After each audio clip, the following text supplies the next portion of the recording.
Hello everyone, welcome to my YouTube channel. My name is Shweta and currently I am second year BSc nursing student at GMC Jalon Urai. आज की video है BSc nursing first sem students के लिए जो कि अभी अभी अपने फर्स्ट सेम में आए हैं। उन्होंने किसी भी प्राइवेट कॉलेज में या फिर गवर्नमेंट कॉलेज में, नो मैटर, किसी भी कॉलेज में एडमिशन लिया है और अभी अभी वो फर्स्ट सेम में आए हैं। बेसिकली प्रॉब्लम कहाँ पे आती है, जो हिंदी मीडियम स्टूडेंट है।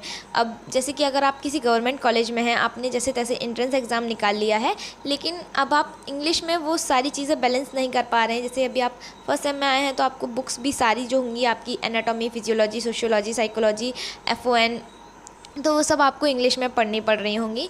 एंड उन जो बुक्स हैं आपकी, तो आप उनको कवर अप नहीं कर पा रहे हैं, अपने सिलेबस को कवर अप नहीं कर पा रहे हैं। आपके जो नोट्स आप बना रहे हो वो आपको समझ में नहीं आ रहे हैं ड्यू टू इंग्लिश।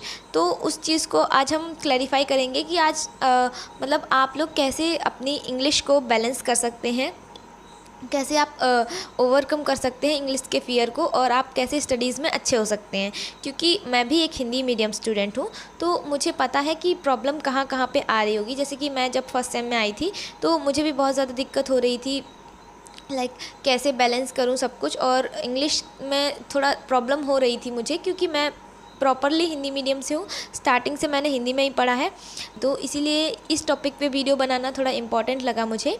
तो चलो शुरू करते हैं। तो देखो, सबसे पहले जैसे आप एनाटॉमी या फिजियोलॉजी जो भी आप पढ़ रहे हैं, बायोलॉजी ही है बेसिकली वो भी, तो एनाटॉमी एंड फिजियोलॉजी में आप क्या कर सकते हैं, पहले सोशियो और साइको पे आते हैं, क्योंकि ये थोड़े ईजी सब्जेक्ट्स हैं compare to anatomy and physiology. तो आप क्या कर सकते हैं, आपको जो टीचर्स मान लीजिए पढ़ा रहे हैं, आपको नहीं समझ में आ रहा है कि आपको कैसे पढ़ना है या फिर क्या करना है, तो आप जैसे आपने फर्स्ट चैप्टर पढ़ा सोशियोलॉजी का, तो आप पहले फर्स्ट चैप्टर को पहले एक बार रीड कर लीजिए। क्योंकि क्या है कि अगर आप एक बार रीड करेंगे तो आपके माइंड में रहेगा कि हाँ, आपने कुछ तो पढ़ा है इसमें, नो मैटर आपको नहीं समझ में आया है, लेकिन आपको लगेगा कि हाँ, आपने कुछ तो पढ़ा है। उसके बाद आप यूट्यूब वीडियोस की हेल्प से, या फिर अगर आपका टीचर आपको पढ़ा रहा है वो चीज़ आपको समझ में आ रही है, ओके। लेकिन अगर आपको नहीं समझ में आ रही है, क्योंकि अगर वो भी इंग्लिश में एक्सप्लेन कर रहे हैं, तो आप यूट्यूब वीडियोज़ की हेल्प लीजिए। आप यूट्यूब पर देखिए कि मतलब उसी एक टॉपिक को यूट्यूब पे क्लियर कर लीजिए। उसके बाद आप एक बार और बुक से पढ़िए। अगर आप एक बार और बुक से पढ़ेंगे तो आपको क्लियर हो जाएगा कि कहाँ पे कौन सा वर्ड उन्होंने इंग्लिश में बोला था, जिसका मतलब क्या हो सकता है हिंदी में।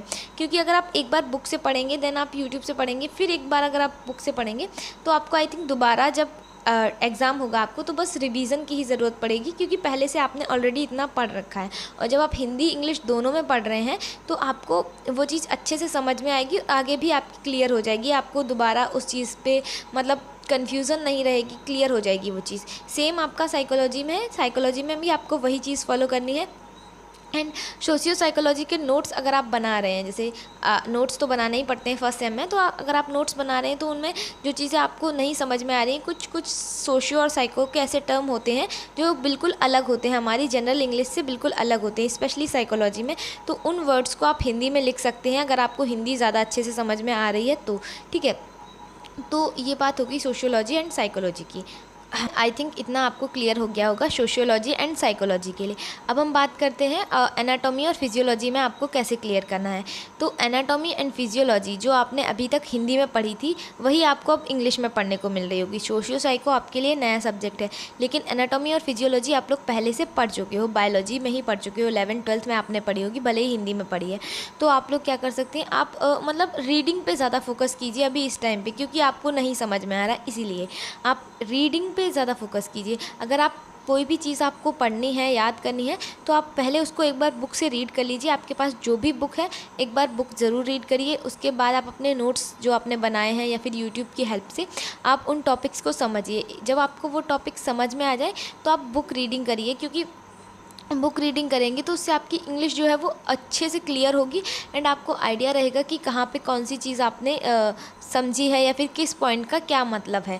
तो वो चीज़ें अगर आप नोट्स बनाएंगे, यूट्यूब की थोड़ी हेल्प लेंगे, तो आपको अच्छे से समझ में आएंगी, ठीक है।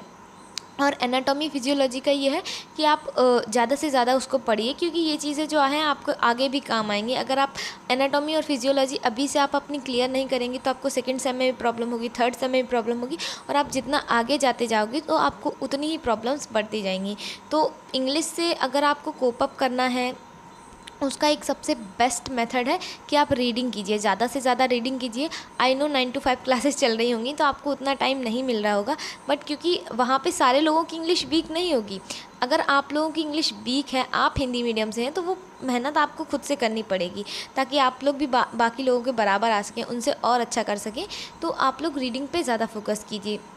एंड जो नर्सिंग FON है यानी कि फाउंडेशन ऑफ नर्सिंग, उसमें उतनी ज़्यादा प्रॉब्लम नहीं हो रही होगी क्योंकि उसमें एकदम बेसिक टर्म होते हैं और इजी टू अंडरस्टैंड होते हैं, ज़्यादा मुश्किल नहीं होते हैं और टीचर्स भी आपको थोड़ा बहुत एक्सप्लेन कर ही रहे होंगे। तो नर्सिंग एप्टीट्यूड में तो आई थिंक आप पढ़ते होंगे तो आपको समझ में नहीं मतलब आ जाता होगा। एंड अगर नहीं आ रहा है तो आप 1-2 बार रीडिंग लगाइए, आपको समझ में आ जाएगा, ठीक है। तो इंग्लिश से अगर ओवरकम करने का कोई तरीका है तो यही है, क्योंकि मैंने यही फॉलो किया था एंड अभी मेरी इंग्लिश काफ़ी ठीक है, मुझे कोई प्रॉब्लम नहीं होती है इंग्लिश पढ़ने में। मैं इंग्लिश में पढ़ूँ या हिंदी में, मुझे समझ में आता है। तो आई थिंक ये वीडियो आपके लिए हेल्पफुल रही होगी। एंड अगर आपको लग रहा है कि कोई और मतलब किसी और सो आई थिंक आपको समझ में आ गया होगा जितना मैंने अभी anatomy, physiology, sociology, psychology and FON के लिए बताया। FON का बिल्कुल सिंपल है, मतलब FON में अगर आप एक बार रीडिंग करेंगे तो आपको समझ में आ जाएगा, लेकिन आप एनाटॉमी और फिजियोलॉजी पे थोड़ा ज़्यादा ध्यान दीजिए क्योंकि ये सब्जेक्ट्स अगर आप अभी क्लियर नहीं करेंगे तो आपको आगे भी प्रॉब्लम होगी। सोशियो और साइको का उतना नहीं है, अगर आप अभी भी पढ़ लेंगे ठीक है, आपका काम चल जाएगा, लेकिन बिना एनाटॉमी और फिजियोलॉजी के आपको दिक्कत होगी। तो आप मेन फोकस अपना एनाटॉमी और फिजियोलॉजी पे रखिए।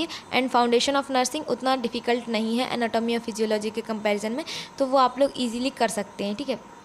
और साइकोलॉजी का जो मैंने बताया है कि आपको जो चीज़ नहीं समझ में आ रही है तो आप उसका जो भी वर्ड है, स्पेसिफिक वर्ड है, तो आप उसका हिंदी लिख लीजिए अगर आपको हिंदी ज़्यादा अच्छे से समझ में आ रही है। एंड रीडिंग कीजिए जितनी ज़्यादा से ज़्यादा आप कर सकते हैं, क्योंकि रीडिंग से आपकी इंग्लिश इम्प्रूव होगी और आपको दिक्कत नहीं होगी उतनी ज़्यादा इंग्लिश में। आई होप आपको ये वीडियो समझ में आ गया होगा। जो मैंने बताया है, जो पॉइंट्स मैंने अभी आपको क्लियर किए हैं, वो आपको समझ में आ गए होंगे। अगर आपको कुछ भी पूछना हो BSc nursing first sem, second same से रिलेटेड, थर्ड सेम से रिलेटेड भी पूछना हो तो आप पूछ सकते हैं, मैं बता दूंगी। एंड या अगर मुझे पता होगा तो मैं ज़रूर बताऊंगी। बाकी इस वीडियो को यहाँ तक देखने के लिए थैंक यू।